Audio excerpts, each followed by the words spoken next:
Halo Sobat Sporty, ketemu lagi di OB Obrolan Bola bersama saya Ripan Pradipta. Saya Mosaik Ali Samer. Dan saya Coach Mamat. Wih, akhirnya kembali lagi Mamat Al-Katiri di sini. Di episode lalu juga udah kembali. Episode lalu kan kembali. Kalau ada Mamat Al-Katiri itu berarti akan ada banyak viewers. Betul sekali. Belum tentu. Sangat menyenangkan Ujung sekali. tombak sport 77. Ujung tombak sport 77. Tidak begitu juga. Jangan melempar beban doang ke saya ya. Tolong ya. Jadi kemarin Mamat Al-Katiri sudah ada di beberapa podcast lain ya yang kita Yes. tonton tentang politik ya. Oh. Dia Gimana sudah tuh? menjadi buzzer beberapa partai. Kita Karena dia curhat ya mau gimana kan udah ya, mau jadi ya. Itu upaya rekonsiliasi. Kalau kemarin di Sportcast bersama siapa yang terakhir kita Sportcast? Sportcast 77. Ya. Ali Akbar. Terakhir Ali Akbar. Ali ya? Kalau terakhir melihat Ali. Mamat pakai Oh, baju iya. berwarna kuning memang dia nampaknya akan mendukung Pak Erlangga katanya begitu. Bukan begitu? Saya mendukung bubarkan partai politik. Masih sekarang masih hashtag bubarkan partai. Bubarkan apa? Bubarkan partai. Federasi, sorry. Mamanya emang semuanya mau dibubarkan. Iya, Partai, iya. Iya biar bentuk federasi. ulang. Ini betul. Biar bentuk ulang dari nol, bukan ditiadakan. Kalau negara? Bentuk lagi. Enggak. Jangan. Kita butuh negara, Bro, untuk mengatur semuanya. Mantap, Iya. mantap. Nah, karena belum ada Liga 1, Yes. Iya. kita nonton liga-liga Eropa kemarin kan. Betul Iya. sekali. Walaupun ada Liga 1 juga kalian nonton Liga Eropa. Kalau gue enggak, kalau gue tetap Liga 1. Nonton Liga 1? Nonton jarang Liga Eropa. Nonton. Sama nonton. Ini dia gunanya apa di sini ya? Ini banyak sobat Liga sporty 1 yang enggak nonton, Liga Eropa enggak nonton. tapi dia ada di sini. Pemegang saham. Itulah fungsi punya banyak uang kawan-kawan. Kalau kalian nggak bisa ngapa-ngapain yang penting punya banyak uang. Kita akan memulai pertandingan di Liga Inggris Yoi. dengan kemenangan Tottenham Hotspur. Nottingham Forest. Nottingham Forest memenangkan pertandingan atas Liverpool 1-0 dan Iya. Liverpool akhirnya harus kalah setelah kemarin memenangkan pertandingan melawan Manchester City. Yes. Sekarang harus kalah melawan Nottingham Forest. Dengan skor 1-0 lewat Dean Henderson. Sangat-sangat tidak konsisten ya. Ya, gimana sih? Kenapa apa yang terjadi dengan Liverpool? Apakah kutukan Jurgen Klopp itu emang betul, Coach? Kutukan apa tuh? Kan katanya ada 7 Musim tahun ke-7. ya. Musim ke-7 itu. untuk Tiap pelatih musim Liverpool. ke-7 itu Jurgen Klopp selalu mengalami Feng Shui-nya berarti Iya, ya? Feng Shui-nya di 7. Berarti dia kalau bikin rumah 8 lantai 7 dihilangin. Ya, jadi lantai 6 terus lantai ke-8. Liverpool harus kalah melawan Nottingham itu nggak usah kita bahas ya karena Kenapa? kemenangan yang biasa aja sebetulnya. Kemenangan yang biasa dari Nottingham ya biasa aja. Biasa aja. Biasa aja. Sangat tidak biasa dong Liverpool. Iya, karena Finalis Liga Champions musim lalu. Bersaing sampai akhir musim dengan City untuk Iya, juara. iya, dengan kemarin Salah juga top skor kan musim lalu. Salah kan? top Iya, tapi skor. kan badai cedera ya, badai Iya, cedera. Tim terbaik kedua di dunia Ballon d'Or kemarin. Badai cedera, badai Ya, cedera. badai cedera mau pakai pemain lapis 3 juga lawan Lingard. Lawan Lingard loh Ini yang membuat mungkin di musim ini Liverpool sudah selesai ya, terlempar dari perebutan juara. Betul. Tapi ada peluang nggak masuk Champions League di musim depan? Kalau Champions League masih ada, cuman untuk perebutan juara kayaknya udah nggak mungkin Karena lagi. sementara peringkat 8 kan dia sekarang. Iya. Ya, kalau Champions Inggris itu 4 ya? 4. Kalau Semua keempat liga besar. kayaknya masih kekejar, walaupun itu juga masih berat ya. Ada kemungkinan di musim ini berarti Liverpool tidak lolos ke Liga Champions. Musim depan. Iya, musim depan. Sangat seru kalau Liverpool tiba-tiba main di Conference League ya. Itu seru banget tuh musim depan. Anjing. Maksudnya menaikkan marwah Conference League. Iya, Iya dong, udah nggak disebut Liga Tarkam lagi. Ada finalis 2 tahun. Iya. Iya, Iya kan, 2 iya, tahun iya. dalam 5 musim ada 2 kali nih. Tapi semoga tidak ya, semoga Liverpool tetap bisa berjuang untuk 4 besar. Nah, untuk pelatihnya apakah Harus akan dipecat? Dipecat atau tidak? Tidak dong, tidak. Jurgen Klopp selama 7 musim ini kan sudah memberikan banyak hal ya. Cuman sekarang karena badai cedera dan mungkin belanja pemain yang kurang jadi agak ancur-ancuran. Tapi kan tidak banyak pemain yang keluar juga, coach. Tidak banyak, cuman kan pemain yang ada pun cedera kayak Ox itu injury prone. Beli pemain dari tim geblek juga kan. Dari tim apa? Iya sih. Itu Arthur Irawan. itu. Oh bukan, Arthur Dia Melo. dibeli kondisinya kayak dulu beli Aquilani kan, dia dengan kondisi cedera gitu tidak bisa bermain. Iya, tapi Arthur kan baru cedera di situ. Iya, tapi kan artinya Memang buruk sih staf medis Juventus sih. itu artinya dia Pemain cedera semua. tidak bisa dipakai oleh Liverpool. Jadi untuk musim ini lupakan untuk Liga Inggris. Semoga masih bisa 4 besar. Dan stop mengatakan Darwin Nunes di atas Haaland. Iya itu. Sudah terbukti Kalau kayaknya. itu ya udah selesai. Kalau itu selesai. Selesai. Tapi Pembicaraan. katanya ada rumor juga di digital bahwa Tuchel katanya mau Ya, gantiin Klopp. Bener gak? Mau gantiin. Ya. Oh itu deja vu dong. Iya katanya kan. Iya kan Tuchel spesialis gantiin. Iya. Dan bikin bagus loh juara champion. Bener. Iya dia juara champion. Tapi Iya. Klopp juga juara champion kan. Tapi kayaknya untuk Klopp masih ada beberapa Klopp juara champion di mana? di UCL di Liverpool. Liverpool waktu lawan Tottenham. Oh lawan Tottenham iya. Iya betul. Jurgen Klopp. Iya, saya lupa tuh. Jadi untuk Jurgen Klopp mungkin sampai Piala Dunia masih selamat, tapi setelah itu nggak tahu. Setelah itu. Sampai Piala Dunia orang sisa berapa pertandingan Iya, lagi libur Piala 4 Dunia. pertandingan lagi kan, masih 4 pertandingan lagi Jurgen Klopp masih mimpin. Tapi Piala Dunia gak ada hype-hype-nya ya? Sampai iya ya sekarang ya. Iya kan? Iya iya. Kayak kita gak tahu bahwa bulan depan ini udah Piala Dunia loh. Pemain aja masih jaga-jaga kondisi buat liga tau. Iya. Sampai Ancelotti bilang kan, lu ada yang tahan-tahan kondisi nggak maksimal, awas lu. Iya katanya kalau misalnya kalian nggak Lagu mau. aja kita gak tahu ya? Iya, Lagu nggak tahu. Piala Dunia. Kalau dulu kan, Anthem Piala Dunia. iya, iya. Waka waka. Iya, dari dulu udah, kita iya, udah betul, tahu betul. dari 2 bulan sebelumnya. Kok bisa ya? Hype-nya nggak terlalu ini ya. Iya, apa karena Desember? Di November ini? Bisa jadi sih, jadi karena fokusnya juga masih terbagi ke liga. Iya, karena libur 3 minggu langsung Piala Iya. Dunia kan. Ya, jadi untuk Liverpool sampai Piala Dunia gua rasa Jurgen Klopp masih akan memimpin tim. Setelah itu mungkin ada beberapa evaluasi. Masalahnya evaluasi Juventus juga di itu tuh. Di situ di wilayah. Di sebelum Piala Dunia, setelah Piala Dunia. Nah, berarti ini akan rebut-rebutan Zidane nih berarti. Piala Dunia waktunya selesai. Abis gitu Baru lihat klasemen berapa, baru ada evaluasi, baru setelah itu aman gak amannya. Sekalian pelatih baru masuk untuk bursa transfer. Nah, itu dia. Iya. Sesuai dengan kebutuhan. Nah, Ya. mudah-mudahan nih Klopp dipecat di situ, Juve juga pecat Allegri. Rebutan. Masuk dong. Kan Klopp. Zidane Saya lebih pilih Klopp. daripada Zidane dan Zidane. Tapi Yoi. Zidane hat-trick UCL. Iya. Tapi saya ragu kalau dia bisa memegang tim ini. Iya, kalau secara taktikal ya Iya. lebih ini Jurgen Klopp. Betul, saya lebih pilih Jurgen Klopp. Thomas Tuchel? Tidak. Dia berkelahi sama Conte.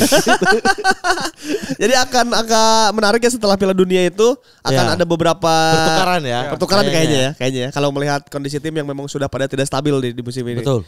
Nah, ada juga Everton yang akhirnya menang setelah 3 laga beruntun kalah 3-0. Sama Crystal Menang, Palace. menang 3-0. Iya, menang.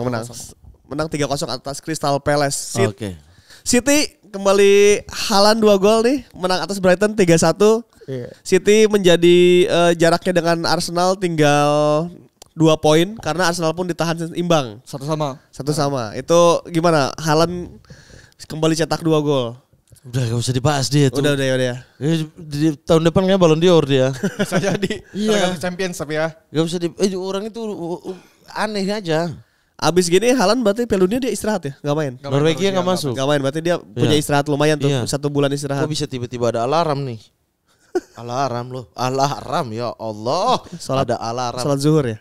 Udah lewat. 3 bos. Bos 3:30 ini kita. Oh iya. Arsenal imbang melawan Southampton itu mulai. Nah, kita kan kemarin ngomong nih bahwa ini Arsenal kapan keplesetnya? Ini mulai tanda-tanda kepleset gak nih? Iya, tapi di babak pertama Arsenal lumayan oke sih. Menurut saya Soton nggak ada peluang. Soton nggak ada peluang terlalu berarti lah.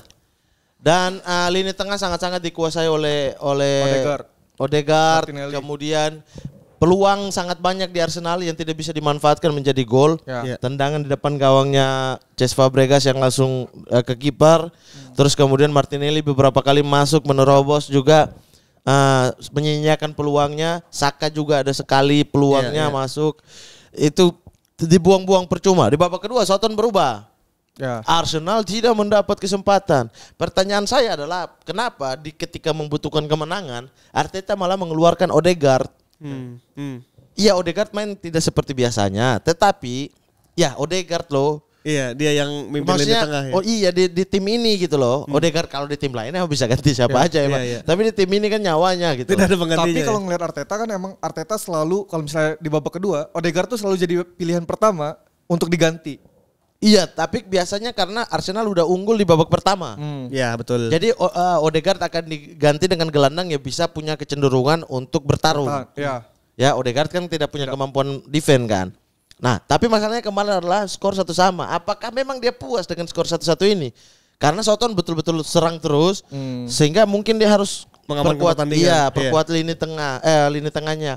Terus kemudian si Nketiah juga masuk udah benar sih untuk menjadi tandemnya ini. Tapi Martinelli yang dari babak pertama masuk terus menerus justru yang keluar gitu loh. Iya. Itu saya bingung Arteta ini maunya apa nih sebenarnya. Kayaknya Apakah- dia imbang udah cukup buat dia kayaknya ya. Saya curiga kemarin kalau seandainya mental Arsenal untuk lawan tim kayak Soton ini Nyari hanya imbang. mengamankan imbang, ya berarti kita nggak bisa harap Arsenal bersaing sama City. Oh iya. Nah, tapi anggap aja kemarin kepleset karena abis gini kan Arsenal lawannya enak lagi tuh. Dia belum lawan tim-tim berat loh nanti. Masih ada ya di depan. Banyak. Ini dia lawan tim-tim bawah mulu nih. Ya harusnya dia bisa memaksimalkan hasil sih. Dia belum lawan Chelsea udah belum? Belum kan? Belum. Belum lawan Chelsea belum, lawan City belum kan? Ya. Nah itu pertanyaan selanjutnya itu kenapa Gabriel Jesus belum juga moncer di Arsenal? Kemarin itu peluangnya banyak banget sih. Kalau dibilang ruang untuk dia mencetak gol tidak ada kok. Ada dan beberapa kali 1 lawan 1 dengan kiper. Tapi emang tidak bisa masuk. Emang kipernya bagus. Iya. Kipernya bagus sama beberapa tendangan dia itu ada kayak peluang sudut terbuka, dia malah tengah gitu, tendang tengah. Kayaknya percaya dirinya juga menumpul sih. Jadi kalau menurut kunci saya. Arsenal jika di babak pertama bisa mencuri banyak gol, dia bisa mengamankan pertandingan di babak kedua biasanya kayak gitu. Iya. Cuman kemarin di babak pertama juga tidak banyak gol. Iya, dia yang harusnya Itu- tuh bisa 3 gol iya. gitu loh. Di babak pertama itu harus bisa 3 gol. Itu yang membuat dia tertahan di sampai akhir pertandingan. Iya, mana masukin Walcott lagi Soton kan udah kaget. Hah, Walcott masih ada nih. Selanjutnya ada Newcastle yang menang atas tuan rumah Tottenham Hotspur. Seru Wah banget nih ini pertandingan. Siapa kembarannya Bang Radit? Almiron. Almiron. ini pertandingan yang oke ya. Newcastle sekarang merangsek ke papan atas. Dia dengan investor barunya udah Iya. di peringkat 4 sekarang, Jik. Iya, kalau ada yang bilang uang tidak bisa membeli sepak bola, lihat tuh Newcastle. Lihat. Musim lalu mau degradasi. Sekarang udah mau Pas UCL. masuk duit dari Arab Saudi langsung duduk musim berikut langsung urutan 4. Yang menarik adalah Almiron. Jadi katanya tuh ada cerita bahwa Almiron tuh dulu sempat dipandang sebelah mata oleh Foden. Jadi ada suatu masa di mana ketika itu Mahrez main jelek di City. Terus ketika dia keluar, Foden bilang, "Kamu bermain seperti Almiron, sangat jelek." Tapi Almiron ya membuktikan lah bahwa dia emang ternyata bagus mainnya. Iya, karena akan gajinya mungkin naik nih. Kita nggak tahu. Effortnya harus naik dong. Iya, betul. Kalau nggak tersingkirkan sama pemain lain. Tapi pertandingan ini, pertandingan kesalahan Conte sih menurut saya. Kenapa Conte salah? Karena Conte ngebet di awal. Tottenham itu betul-betul full attacking di awal. Lalu kemudian Newcastle dapat celah untuk melakukan serangan balik beberapa kali. Ya tahulah kualitas Emerson Royal, Ya, kemudian iya. Oliver Skip, ya gitu-gitu ya. Ya tahulah. Dan pemain intinya 2-3 pemain itu disimpan untuk champion. Iya. Sehingga Doherty tidak main. Karena Doherty rawan cedera juga kan. Perisic tidak main dari awal. Kemudian di tengah dia pasang Skip sama Bentakur. Nah, Kulusevski emang cedera. Di depan Richarlison juga cedera, Son sama ini doang. Tapi betul-betul mau attacking gitu loh, mau menyerang. Jadi ketika serangan balik Newcastle Tembus. itu banyak lubang yang ditinggalkan oleh bentar. orang-orang itu. Daripada nanti di mana netizen tadi yang ngomong bukan Foden, Grealish. Ah, oh Jack Grealish. Jack Grealish, Oh, Grealish. oke. Jack Grealish, Jack. Ini juga mau mau- serang kan pemegang saham. Emang dia yang serang dia terus. Paling Makanya gue benerin. suka.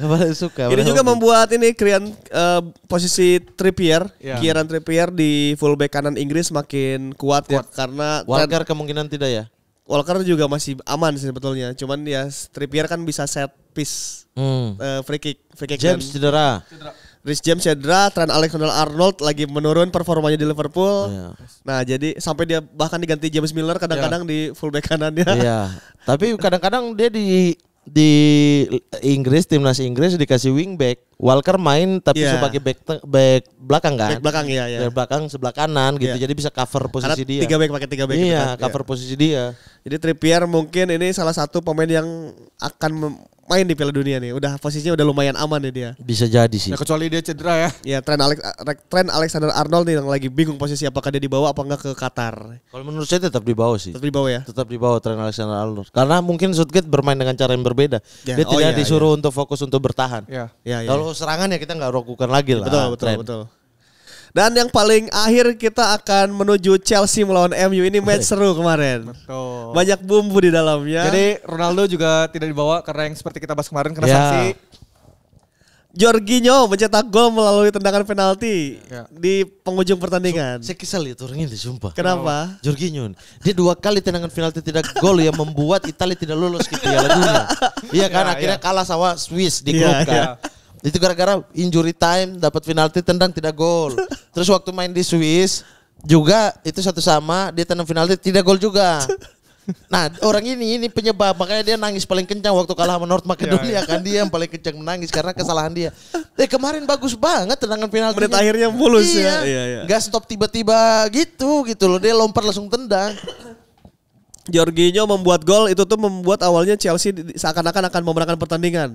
Untuk akhirnya Casemiro pemain pindahan dari Real Madrid mencetak gol sundulan walaupun itu udah lewat garis apa belum ya? Sempat kontroversi udah. Tapi ternyata sudah lewat garis sudah dan lewat garis. MU merayakannya seakan-akan mereka memenangkan Piala Dunia. Ya itu yang saya bingung sih. Orang imbang loh. Maksudnya ini kenapa mental tim-tim besar jadi menurun ya Arsenal, MU? Apa karena udah lama nggak mencicipi puncak klasmen atau udah lama naik turun performanya sehingga draw melawan tim yang setara mereka merasa sebuah kemenangan gitu. Iya, itu kan kelihatan kan kayak wah Lisandro Martinez sampai ke penonton kan merayakan bareng-bareng penonton. Iya. Casemiro tuh kayak gitu. Atau bisa pelepas frustasi aja. Karena dari awal MU yang bermain lebih bagus punya banyak peluang bisa jadi cetak gol. Bisa jadi itu. Ya mungkin itu cuman yang jelas MU kembali tidak kalah dan ini menjadi tren yang baik untuk Manchester United karena mereka sekarang udah di posisi 6. Betul. Itu dan hasil ini juga kemarin Kepa yang menggantikan Mendy akhirnya bobol ya. Setelah 5 game ya. 5 game ya. Dia biasa kalau udah kebobolan tuh. Bobol terus. Itu mulai angin-anginan. Ya, benar. Mulai show off. Wah, udah kebobolan. Kalau belum kebobolan disiplin dia. Ya. Tapi pas udah kebobolan biasa lah. Mari kita lihat Kepa yang sebenarnya. Mendy siap-siaplah Anda. Siap-siap ya latihan yang banyak udah. Di pertandingan ini pula banyak sorotan untuk Lisandro Martinez. Katanya beruntung nih MU mendapat tanda tangannya Martinez karena dia bermain dengan hati terus pride-nya tinggi. Bagaimana Coach Mamat melihat Lisandro Martinez di tapi Lisandro cedera kan ya? Varane itu terancam gak main Piala Dunia. Tidak main di praktis kan dia nangis juga. Iya makanya dia nangis. Varane yang cedera. Lisandro Martinez cedera ya berarti duet Lindelof Maguire langsung urutan 10 itu. Langsung. Lisandro. Nah inilah kesempatan Varane cedera. Kemungkinan Maguire.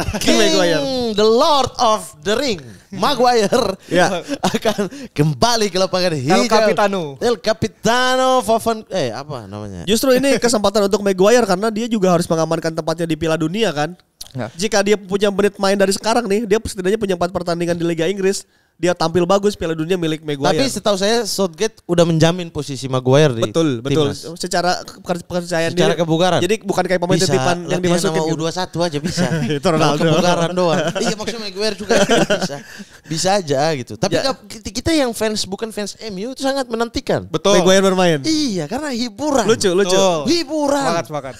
Kapan kita menonton bola dengan ketawa, terbahak-bahak? Iya kalau ada Maguire. Ya. Iya kan. Nah tapi di pertandingan Chelsea melawan MU makin kelihatan Erik ten Hag plannya itu mulai berjalan dengan tim ini. Karena sudah beberapa pertandingan MU bermain dengan cara yang sama gitu. Dengan main 1-2 sentuhan, bisa membongkar lini belakang. Anthony bermain dengan masuk ke dalam. Dalot juga ya seperti melihat Ajax di era ten Hag. Iya. Mulai ke arah sana gitu. Cuma yang masih harus dijaga adalah transisinya dari menyerang ke bertahan. Iya, betul. Kalau lawan tim-tim yang punya Almiron di kanan, Saint Maxim di kiri, selesai. Wih, City aja pusing hadapi 2 orang itu. Tapi gue ngeliat Anthony udah mulai pede banget ya untuk di Liga Inggris, untuk pendatang baru di Liga Inggris dia main udah beberapa syuting, udah oke ya. Terara gitu-gitu ya. Ten Hag oke lah, boleh lah. Ten Hag udah mulai ya. Saya justru ya musim ini mungkin musim angin-anginannya MU gitu. Tapi sampai tahun depan kalau Ten Hag masih pegang tim ini dan nggak banyak bongkar pasang, ada harapan. Bukan harapan sih, dia pesaing utama untuk gelar juara sih menurut saya. Erik Ten Hag dan MU-nya ya. Good job Erik Ten Hag. Ya. Kita masuk ke Liga Spanyol sekarang, Jik. Betul. Nah, ini coba bagaimana tim jagoan lo dengan Valverde-nya nih, bagaimana? Jadi ada anomali di Real Madrid sekarang. Kalau musim lalu itu adalah top skor dan asis terbanyak ada di Vinicius dan Benzema, muncul nama baru Coach Valverde. Jadi top skor sementara di Real Madrid ya. Sekarang top skor. Top skor sementara di Real Madrid tuh Valverde. 6 gol, 7 gol. 6 gol kan Benzema baru 5 gol kalau nggak salah. 7 gol dari 16 laga. 7 gol kan iya, Ya, 7 gol. ngalahin Benzema dan Vinicius. Jadi tapi di permainan ini juga kan Benzema cedera. Jadi ada 2 match termasuk Liga Champions nanti Benzema juga nggak main tuh. Jadi depannya tetap Rodrigo yang dipasang, tidak Hazard atau Mariano. Iya, Hazard udah selesai sih harusnya. Wih, berani-beraninya. Harus ke MLS dia, Bang. MLS. Iya. Dia udah gak main Bang di Amerika Madrid. Dia udah gak dipakai sebetulnya. Ya udah hilang kesempatannya kan sempat di awal-awal dicoba kan. Ternyata tidak bisa menjawab dan di match ini juga sempat imbang 1-1 dan ini Ancelotti menjawab bahwa dia bukan pelatih yang miskin taktik karena di babak kedua dia mengganti beberapa pemain. Ya. Asensio masuk, Vasquez masuk dan pertandingan berubah. Betul. Kemudian menang jadi 3-1. Ancelotti jadi makin nyaman ya di Madrid yang sekarang ya. Kayaknya Ancelotti itu kalau dapat satu pakem dengan pemain-pemain yang bagus dari tahun ke tahun, dari zaman Milan dengan satu formasinya, kemudian beberapa pemain-pemain utamanya gitu-gitu sangat bagus gitu. dia tahu gitu. Iya, dia tuh kalau pindah tim meramu dari nol yang agak susah kayak Everton, kemudian ada beberapa tim kayak Juve waktu itu dia harus bentuk tim itu lagi susah. Kalau udah punya fondasi dia Kalau udah ada fondasi dia tinggal Moles. memoles aja, tinggal ngecat lah istilahnya, udah jadi bagus. Ya dan masalah Madrid juga kan Kroos udah ditawarin kontrak baru Toni Kroos, tapi dia masih belum tahu nih apakah dia akan pensiun di Madrid atau enggak. Karena kan dia bilang dia gak mau main di klub lain lah, dia ingin pensiun di klub ini kayak gitu. Dan nama baru muncul Bellingham yang katanya mau dibeli. Jude Bellingham. Untuk mengisi posisi tengah kan. Jadi katanya walaupun Kroos Modric masih bermain, Bellingham tetap datang. Bahkan juga ada nama Son yang tadi pagi gue baca lah, Son digosipin juga ke Madrid. Iya. Hang Son Min, oke. Son kayaknya Bape deh, Bape. Kayaknya ini waktunya Madrid untuk jual mahal sih kalau untuk Mbappe. Kan udah Perez kalau nggak salah udah pernah bilang kan udah Iya, enggak. dia udah nggak pernah bahas topik itu lagi katanya. Iya, dia udah males. Attitude katanya. Yes. Iya, si anak kecil bisa soalnya. Ketemu di jalan pukul tuh. Sosokan banget gitu. Jadi untuk Real Madrid kayaknya makin kokoh di puncak dan Valverde juga sudah menemukan lagi puncak-puncak performanya. Dia kayaknya kalau dari luar kotak penalti udah tahu caranya nge-shoot untuk cetak gol. Iya. Toni Kroos juga Dan ditaruh di mana aja mainnya konsisten ya. Dia tetap sering jago. mengisi posisi wing kanan atau tengah kan. Iya. itu Kayaknya sekarang false nine dia deh. dia bisa yang terakhir ya di belakang False menyerang. nine dia juga bisa aja, bagus banget Ya dan hasil ini juga memperpanjang rekor tak terkalahkan Madrid di musim ini ada 16 laga. Belum kalah tuh. Belum dong. Gokil Carlo. Don Carlo kelas. Don Carlo. Miskin taktik kata siapa? Kata temannya Bang Maman. Oh, enggak. Bukan teman kalian. Ada juga Barcelona yang menang 4-0 atas Athletic Bilbao. Setelah kalah di El Clasico, Ya, Mereka mengamuk. mereka ngamuk 4-0. 4-0. Dengan Lewandowski yang cetak gol. Dia menasbihkan Lewandowski menjadi top skor sementara La Liga. Oh, dia pindah ke La Liga juga ternyata bisa Ini cetak dua gol banyak. kemenangan berturut-turut dengan skor gede kan. Yang di pekan kemarin Selasa weekdays 3-0 3-0 atas Villarreal ya betul. Dan Iya. clean sheet. Dan clean sheet. Ya, Dan mainnya oke walaupun masih banyak protes ya, kenapa harus Gavi, kenapa ada Marcos Alonso cedera apa enggak saya enggak tahu. Nah, Intinya kita siapa Balde di kiri. Cuma kemarin di pertandingan ini kebetulan saya nonton. Gimana tuh? Bagus Balde. Jadi dia tuh tidak main dengan satu wing murni. Jadi cuma Dembele, Lewandowski di kiri itu kadang Gavi masuk ke situ. Kadang Balde overlap masuk ke situ. Jadi main dengan satu kayak Valverde lah. Dengan satu gelandang yang nanti buka ke sayap gitu, atau kayak Rabiot di Juve, McKennie di Juve yang tolol ya yang tidak bisa menjalankan tapi dipaksain untuk main kayak begitu. Nah, kemarin Barcelona bagus banget, rapi banget main dengan pola itu. Jadi Gavi beberapa kali masuk ke posisi wing kiri. Itu terbuka tuh akhirnya pertahanan dari Athletic Bilbao. Nah, padahal Athletic Bilbao itu kalau kita tahu selalu menjadi bukan rival ini ya, kayak sengit tuh kalau lawan Barcelona gitu. Mereka kayak bisa tahu cara untuk menghandle Barcelona, tapi kemarin tidak bisa apa-apa gitu. Barcelona main santai banget sumpah. Kayak jalan. Kalau kita nonton sih ngantuk. Kalau Karena sambil jalan gitu-gitu semua, nanti tiba-tiba masuk. Dan Dembele makin bagus. Kayaknya Lewan sama Dembele udah menemukan chemistry gitu. Nah, sekarang masalahnya Gavi cedera tuh. Nah itu dia, Gavi diragukan tampil di Piala Dunia gara-gara cedera kemarin. Iya, dia cedera titit. Nonton saya iya. Dia ketabrak terus cedera terus akhirnya ini paksa main lagi, pas main lagi terus dia yang udah gak kuat jatuh sendiri tapi megang titit. Sepenting aku apa lihat aja ngilu ganti aku. Sepenting apa Gavi untuk timnas nasional Spanyol nantinya jika dia enggak sih kalau untuk timnas Spanyol aman Gavi ya belum matang. Aman ya kalau aman, maksudnya sekelas Pedri aja yang kita tahu dia main di semua lini Spanyol ya.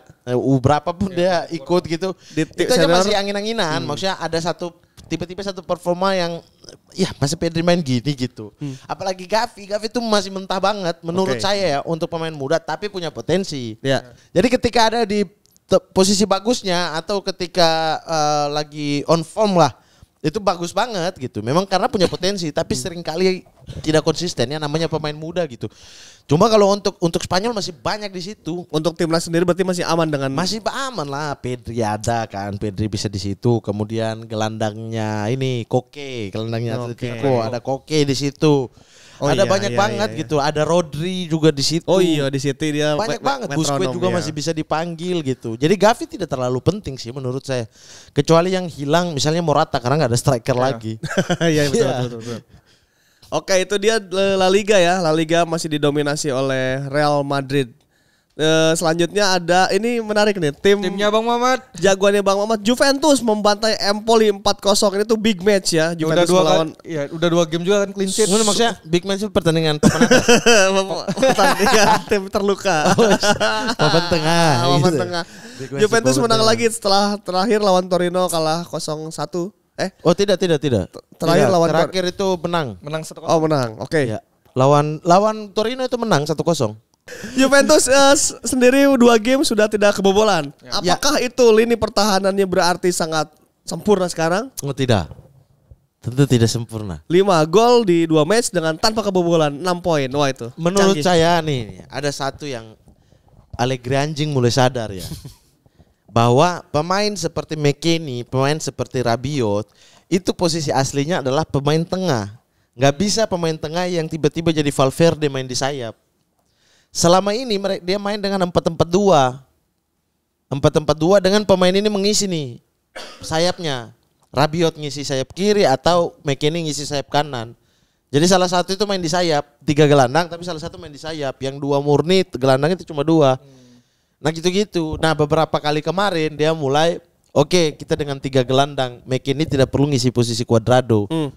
Jadi McKennie di bawah. Nah jadi sehingga lini tengahnya solid dan Locatelli lagi on form. Jadi lagi bagus-bagusnya gitu. Nah makanya menggeser Paredes cadangan kan. Yang saya bingung adalah satu, kenapa McKennie ini dipertahanin gitu loh. Ada Paredes, ada Miretti. Ya Allah ini orang passing aja salah. Tapi dipasang terus saya tidak tahu. Tapi kalau secara penglihatan kemungkinan McKennie adalah berfungsi untuk cover. Untuk pertahanan. Allegri kan pertahanan banget lah. Sehingga McKennie ada di situ. Jadi itu lini tengah dan Rabiot juga lagi dalam kondisi terbaik ya. Terbaik kemarin 2 gol. Lawan Torino juga kalau nggak salah. Iya kan? Dia yang cetak. Saya lupa dia yang cetak ya. Itu di menit terakhir gitu-gitu. Dan catatan tidak kebobolan ini menunjukkan bahwa timnya Bang Mamat ini pelan-pelan sudah bisa recovery dari pertahanan. Setidaknya dia tidak gampang semoga bobol. Semoga konsisten saja ya. Berarti Allegri gimana Bang? Stay tetap. Tidak dong. Tetap out. Out lah. Udah gila bilang stay.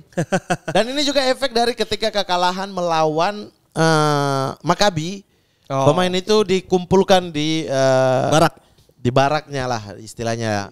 Di baraknya Juventus 1 minggu.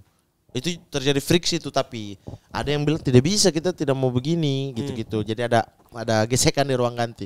Tapi ternyata itu mampu untuk menyatukan lagi ini sebagai sebuah tim. Ya. Itu sih. Jadi bukan Allegri-nya sih. Bukan Allegri. Ini murni karena dan mulai muncul kepemimpinan di Vlahovic itu dia. Mulai kelihatan ya, mulai kelihatan gitu. Dia mulai keluar sebagai itu sehingga yang selama ini merasa Juve tidak punya pemimpin lagi di lapangan, muncullah dengan seorang Vlahovic. Dia duetin sama Kian salah, dia bantu akhirnya Kian ngegolin kemari. Tapi masalah ini kan ada dua tim besar lah ya ibaratnya pelatihnya tidak aman dalam tanda kutip ya. Dan sementara ada satu pelatih lagi yang udah mulai woro-woro bilang bahwa dia akan melatih dengan segera. Menurut lo Zidane lebih dekat kemana? Apakah Juventus atau Liverpool? Tidak ke Juve. Tidak ke Juve dia. Dia tidak ke Juve. Kayaknya tidak ke Juve deh. Masalahnya memang maksud Anda dari tadi bahwa ada dua pelatih yang tidak aman itu Allegri. Orang presiden aja udah bilang Iya aman. kan maksudnya orang-orang udah mengumumkan bahwa pengen Iya kayak desakan Allegri out, orang-orang. desakan Ini orang-orang. sama kayak kita desak PSSI mundur. Iya. Lah tapi kalau dari atasnya bilang aman-aman aja ya aman. Zidane tidak ke Juve. Zidane tidak ke Berarti Juve. Liverpool. Iya, Lebih lebih dekat ke tim selain Juventus. Tapi makanya ya saya nggak berharap Juventus kalah-kalahan sih. Tapi salah satu cara untuk Allegri ini cepat out adalah sampai Piala Dunia kondisi tim ini tidak stabil. Tapi saya tidak berharap itu sih. Saya berharap Juve bisa perform. Cuma tetap terlihat bahwa ini tuh bukan karena Allegri mainnya masih nggak ada identitas, taktiknya nggak ada gitu. Salah taruh posisi pemain berulang kali gitu. McKennie itu udah tidak pernah perform di situ dari musim lalu. Ditaruh di posisi sayap kanan itu. Tidak pernah perform satu kali pun. Dan Cuma karena McKennie tiba-tiba ada di kotak penalti cetak gol dari tendangan corner. Iya. Gitu-gitu dong. Tapi ketika dia main di sini tidak pernah bagus. Tapi selalu dipasang ya pelatih kan. Ya gitu aja. di match terakhir ada Roma melawan Napoli. Wah, ini Napoli winning streak. Oh. Mourinho tadinya kan Mourinho kita anggap bisa satu-satunya pelatih yang bisa mengagalkan Napoli kan dengan akal bulus dan segala rupa otak yang dia punya gitu. Ternyata Mourinho pun tidak bisa. Iya, Napoli Osimhen golnya bagus banget lagi. Smalling udah habis. Lewat ini Smalling, padahal Smalling lebih oke untuk menghalau bola itu. Cuma body dikit dia putaran pum. Ih, aku aja ngeliat bolanya, coach. Tiba-tiba pum. Ih, kok gol gitu dari sudut. Kalau secara kekuatan sebetulnya Roma juga sudah sudah melawan semampu-mampunya sebetulnya. Cuman memang Napolinya tapi kehilangan Dybala, kehilangan Wijnaldum, Matic nggak main, sangat terlihat. emang sulit ya dengan pemain-pemain tanpa pemain-pemain mereka. Sulit ya. Walaupun Kamara bagus lah, lumayan lah gitu-gitu, tapi tetap kurang. Apalagi bek kanan tuh, Karsdorp. Ya Allah itu pemain apa tuh? Kayaknya Mourinho juga keluhannya. Versi Alexandro di Juve tuh bek kiri. Ini membuat Napoli juga seperti Real Madrid di Liga belum terkalahkan. Di Serie A dan di UCL juga. Oh di UCL juga belum ya? belum. Di UCL juga belum kalah ya? Belum. Wah, Tahunnya Juve nih. Satu lagi tuh, Fiorentina melawan Inter. Oh ini dia. Inter Milan menang. Tapi wasit anjing sih. Kenapa? Karena penaltinya Fiorentina itu jelas-jelas di VAR si Di Marco itu tackle-nya di lutut. Di lutut pemain Fiorentina. Penalti dikasih tapi nggak dikasih kartu. Itu aneh banget tuh menurutku ya. Karena itu jelas-jelas di sini dia tackle di sini. Tackle lipat di sini loh. Dan bola udah keluar. Dan tidak kartu merah. Dan tidak kartu merah. Lah tapi penalti dikasih. Kalau Itu bukan aturannya gitu ya kalau udah di kotak boleh. Iya, tapi ini tackle horor. Kalau misalnya kayak cuma tarik atau apa penalti dikasih kasih kartu kuning kan. Dia gak bisa kartu merah kan. Tapi ini tackle berbahaya, tackle yang menyebabkan orang bisa cedera. Harusnya merah. Merah, Ini tackle enggak. di atas lutut loh. Ini enggak. Dan di gol terakhirnya Inter. Ketika gol kan lucu banget kan, gol terakhir, tahu gak gol terakhirnya itu bola ditendang nih ke Zeko. Zeko duel sama Milankovic. Milankovic mau sondol, didorong sama Zeko, jatuhlah bola lewat. Zeko oper bawa oper ke kanan. Miki situ. Bukan Miki. Di situ itu Barella apa Martinez gitulah. Barella kan? Barella. Di-shoot lah. Di umpan ke kaki kiri. Dapat sama pemain Fiorentina. Pemain Fiorentina mau tepis bola keluar. Kena Miki gol. Dan itu menit akhir. Aneh banget kan. Jadi dia tendang gini mau tendang ke depan Miki di situ. Kena Miki gol. Dan itu menjadi gol penentu kemenangan. Yes 3-4 gitu. Tapi menurut saya golnya tuh kontroversi karena Milankovic ini bukan karena saya tidak suka Inter ya, bukan sekali lagi. Tapi itu jelas terlihat bahwa gerakan tangan Zeko itu bergerak. Ada tangannya tendensi. ya, bukan body. Tangannya itu bergerak dan akhirnya Milankovic jatuh, bolanya lewat. Tapi setelah dicek VAR tetap tidak dikasih itu pelanggaran. Padahal saya udah pikir Allah itu mah. Pelanggaran, ternyata enggak. Pip lah, gimana? Kaget saya, kaget sih. Itu membuat Inter Milan ada di peringkat ke-7 ya. Satu tempat lebih atas daripada Juventus yang Juventus ada di peringkat ke-8. Dan berbeda 2 poin saja. 2 poin saja. Juventus berarti pelan-pelan juga sedang akan merangsek ke peringkat 5, setelah itu mungkin ke zona UCL. Wis. Kayaknya bisa ya kekejar ya UCL ya. 19 ke 24. Kekejar ya, kekejar. Beda 5 poin. Kekejar bisa. Bisa. Kalau Bisa. Pogba balik, Pogba kan udah balik sebelum Piala Dunia. Chiesa udah balik sebelum Piala Dunia. Chiesa kan udah latihan. Udah latihan, Pogba juga udah latihan. Ya. Bahkan Chiesa udah main pertandingan persahabatan sama U21. Udah ini ya, udah U21 pelan-pelan. pertandingan persahabatan Chiesa ikut di situ. Udah cetak 2 gol. No. Di pertandingan persahabatan. Udah mulai dapat. Larinya masih sama coach. Sangat rawan untuk cedera Iya, lagi. untuk cedera lagi. Kan? Cara mainnya masih kayak begitu. Kalau masih sprint ya. Iya. Waduh, Chiesa tolong dong. Anda pintar sedikit ya. Ini artinya kalau Juventus trennya membaik, alergi tetap stay dan alergi membungkam mulut-mulut seperti dia. Apaan orang Iya kan? Iya. 2 pertandingan udah bagus. Kalau 4 pertandingan ke depan bagus. Lawan Benfica besok nih. Ya kita cek lawan Benfica besok. Abis ini berarti langsung ke UCL ya, Jik? UCL pada main lagi. Iya. Gila, bener ya emang. Jadwal padat lagi kejar tayang coach. Gua mau kalau Piala jadi Dunia. pemain juga bingung nih mau main serius di Liga mau UCL atau mau buat Nah, Piala makanya ini Dunia. mungkin menjawab pertanyaan Bang Mamat kenapa Piala Dunia belum terlalu kedengar karena jadwal lagi padat banget. Orang fokusnya Masih di Liga. masih di Liga dan di UCL kan. Ya kan tujuan UEFA sama FIFA kan bunuh pemain. Tujuannya kan itu. Dengan dikasih istirahat memang. Orang yang supporter meninggal aja mereka datang fun football. Nah, itu emang kelewatan tuh. Apalagi yang main dan duitnya banyak kayak Champions gini-gini. Biarin ya. Di Juventus tadi yang sudah kita bahas akan menghadapi Benfica, tuan rumah Benfica. Yes. Juventus itu akan gugur jika gagal menang. Nah, ini seru juga nih dia. Draw aja kayaknya tidak ada peluang. Tapi gua rasa akan menang ya, kita prediksi ya. Gua rasa Juventus menang di pertandingan ini. Menang. Susah sih. Menang. Menurut Tapi saya trennya kan lagi bagus kan. Iya, kalau dia mau ngegas nggak nunggu, karena kalau nunggu Benfica ini tim yang bagus kalau dikasih ruang. Pemain-pemain tengahnya ya kita tahu tipikal Portugal lah, pemain-pemainnya tuh pemain-pemain cerdas kan di tengah. Joao Mario gitu-gitu yang bisa menemukan celah sedikit pun untuk oper ke depan. Jadi kalau Juve mau main kayak leg 1, ya di kandang aja kalah. Apalagi di kandangnya Benfica. Dan kan selalu susah sih Juve lawan tim Portugal. Untuk itu partai hidup Benfica, mati kayak Porto. gini Juve mungkin juga punya banyak Harapannya pilihan taktik. di grintanya ya, wes apa semangatnya Juve ya. ya. Semangatnya juga harapannya di situ. Tapi kalau berharap taktikal Allegri ya. Prediksi saya draw. Juve ngejar UL nih. Mau main Prediksi sama saya draw. Barcelona deh di situ. Ya. Prediksi lu? Menang si Juve, menang tipis lah 1-0. Gua juga menang. Saya draw. Salzburg akan melawan Chelsea. 1 poin cukup aman untuk Salzburg sebagai puncak klasemen Austria. Tuh. Kalau saya pertandingan ini gimana nih ya? Salzburg bagus di kandang seperti yang saya bilang. Iya dia. Dan kecepatan pemainnya, semangat juang pemain-pemainnya itu bisa merepotkan Chelsea. Apalagi kalau Chelsea bermain dengan defender yang tinggi ke atas gitu loh. Maksudnya yang maju ke depan.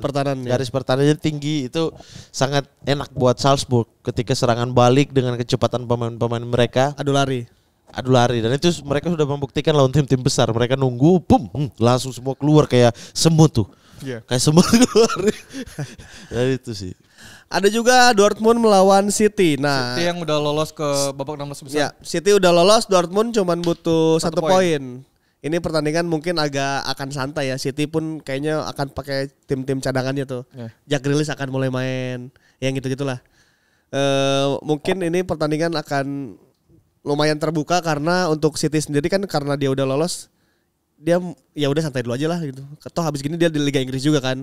Masih terus berpacu dengan Arsenal di situ. Kalau prediksi gua Dortmund akan memenangkan pertandingan. Bang Mamat gimana prediksinya? Melihat kondisi gini. City. Iya, City menang. Kalau saya juga City menang sih. Sama sih City menang. City menang. Dortmund sulit walaupun cuman butuh main di kandang. ya walaupun main di kandang dan Berapa poin ya? Dortmund itu tuh 7 poin. nah, 7 poin. 7 poin dan beda dengan Sevilla. Beda 5. 5. Wah, Dortmund juga cukup aman sih. Jadi mungkin yang lolos dari grup ini adalah Dortmund dan City. Iya. Iya. Oke, next match Barcelona melawan Bayern Munchen. Barca melawan Bayern Munchen. Ini pertandingan yang kalau Inter menang dan Barca menang gak ada guna. Iya, karena Inter menang dia juga udah pasti Iya. WL kan. Cuma Munchen sebagai pemuncak klasmen juga ini pertandingan gak ini sih. Gak menarik menurut saya sih. Menariknya adalah Barca ngotot untuk menang dan bagaimana cara Barca bermain Ya. melawan Munchen. Ya. Iya kan? Ya, Munchen ya. juga bermain dengan terbuka, ini pertandingan yang seru secara permainan. Tapi kalau adu-aduan klasmen, pertandingan ini tidak ada guna gitu loh. Menurut saya ya, karena Inter bermain di kandang melawan Pleasant. Ya, betul. Inter hanya butuh seri kan? Inter 7 poin. Iya. Dengan 8 poin, Barca 7 poin. Oh iya, harus menang sih. Harus menang, tapi lawan Pleasant gitu loh. Iya. Ya, dan Munchen udah aman di posisi atas. Nah ini akan menjadi harap-harap cemas untuk Barcelona ya. Jadi Barcelona kalaupun menang harus mengandalkan Inter Milan di pertandingan yang lain gitu. Ya. Betul. Tapi kan Inter kan bermain duluan kan. Oh iya. Jadi ya mungkin kalau misalnya Inter kalah, Barca punya Bagus. amunisi tambahan. Bagusnya sih Inter kalah ya biar seru ya. Ya biar seru. Wah, tapi pertandingan terakhir Inter lawan Munchen, gak mungkin lah dia lepas. Yang ini ya. Iya. Iya. Karena lebih berat di akhir Iya. kalau harus tempur ya betul. Kalau Munchen sih hampir pasti juara grup deh. Imbang langsung juara grup. Ya 12 poin kan nih sekarang. Ya. kan. Ada juga Ajax melawan Liverpool. Aduh, ini dia nih. Leg pertama Liverpool 2, Ajax 1. Sekarang Ajax melawan Liverpool. Prediksi lu gimana? Lu sebagai fans Jurgen Klopp, Di kandang Ajax ya bisa lah. Seri-seri doang bisa. Bisa bang. Oh iya, ini sama, Bisa, sama bisa. nih. Saya memprediksi Juve seri ini juga. Bisa Ya udah seri. saya Liverpool menang deh. Bisa. Kalau saya seri ya. Tapi Ajax lagi gak bagus sih. Lawan Napoli dihajar 2 match berturut-turut, kandang maupun tandang dihajar sama Napoli. Tapi Napoli memang lagi bagus. Iya. Pertanyaan saya gitu, maksudnya Ajax akan sengotot apa nih? ya. Liverpool akan kerepotan menurut saya. Tapi Liverpool punya celah di pertahanan Ajax yang tidak terlalu kuat. Ya. Cuma Ajax akan ngotot untuk pengen lolos juga dari grup ini kan. Dan ini cara dia lolos adalah dengan menang lawan Liverpool. Ya, karena karena persaingan dia dengan Liverpool. Untuk perebutan peringkat kedua kan. Betul. Bedanya berapa poin Ajax dengan Liverpool? 6 poin. Kita lihat. Nah, Ya, Napoli beda di poin. peringkat Nah, pertama 6 poin. 12, Liverpool 9, Iya. Ajax 3, Rangers 0. Ajax pertandingan terakhir melawan Rangers. Ya, sebentar. Liverpool melawan Napoli. Nah. Jadi menurut saya Ajax kalau mau punya harapan ya harus ngotot di pertandingan ini, dan saya pikir Ajax dari awal akan all out sih. Dia nggak ngejar apa-apa juga all out kadang-kadang. Iya, Apalagi benar, dia lagi ngejar nih. Cuma masalahnya bisa bermasalah seperti lawan Napoli. Napoli pintar dengan sabar menunggu Ajax. Habis itu baru Kvaratskhelia dan kawan-kawan, Zelinski, Lobot kebikin repot semua. Akhirnya ini, dan pertahanan Napoli bagus. Nah, pertahanan Liverpool bagus nggak nih untuk menghadapi Ajax. tekanan Ajax? Ya, Kalau ya. kemarin rapi banget sih ininya, walaupun 7 gol ya di pertandingan Ajax lawan Napoli di kandang Ajax. Itu bisa 7 gol gitu-gitu. Ya mungkin kekalahan kemarin di Liga Inggris untuk Liverpool juga jangan-jangan dia lagi mikirin UCL juga tuh. Jadi konsentrasinya kebagi. Alah. Jadi dia sekarang Pembenaran.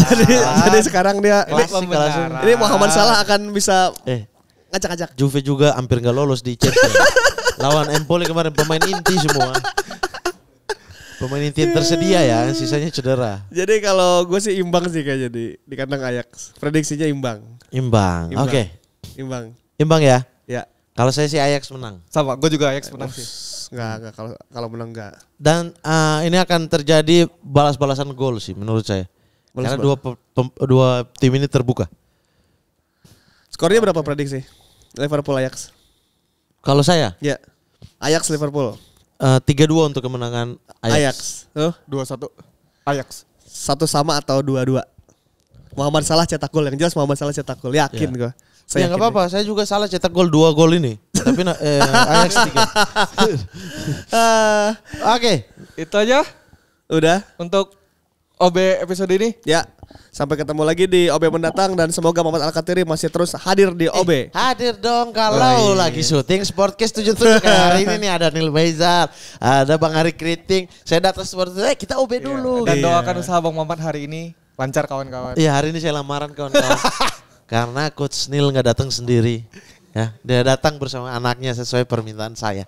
Berarti secara tidak langsung sudah mengizinkan. Nama Bang Mamat sekarang kan ada gelaran nanti. Sultan Marajo. Wih. Oh iya pakai gelar ya kalau Pakai misalnya. gelar kalau orang Padang kan. Wih, Atau Sultan Batuah. Tapi kan Rania dari Bandung. Orangnya Bandung. Iya. Iya, TTA nih. Oh, siap. Ya sudah kalau begitu ya, thank you sobat sporty sudah nonton kita. Kalau begitu Depan Perdita pamit. Saya Musik Kali Samar pamit. Saya mau Kadiri pamir bubarkan federasi. Dadah.